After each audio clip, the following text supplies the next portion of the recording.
আরেকটা রিঅ্যাকশন কি আমাদের হান্স ডিকার বিক্রিয়া, এই বিক্রিয়া কি বলো RC-AG। ওকে, অ্যাসিডের যে এজি সল্ট থাকে না, কি করবো আমরা Br2CCl4 দিলে কি হবে RBr হয়ে যাবে, অ্যালকিল ব্রোমাইড পাবো। কি পাবো হান্স ডিকার রিঅ্যাকশনে, অ্যাসিড যে কোনো থেকে আমরা অ্যালকিল ব্রোমাইড পাবো, RBr পাবো। RBr এখানে আর মানে কি এখানে যে কোনো CH3 গ্রুপ, তাই তো CH3CH2 RBr পাবো। এখানে বলো অ্যাসিড থেকে আমরা RBr group alkyl bromide, acid থেকে অ্যালকিল ব্রোমাইড, তাহলে Br2CCl4।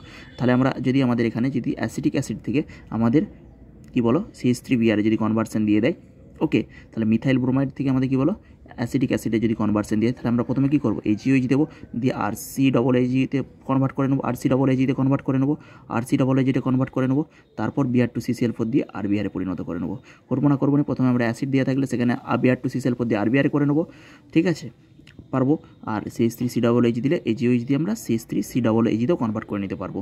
ওকে, তাহলে অ্যাসিড থেকে আমরা কী পারবো অ্যালকিল ব্রোমাইড, RC-AAG থেকে কী পাবো অ্যালকিল ব্রোমাইড, তাহলে আর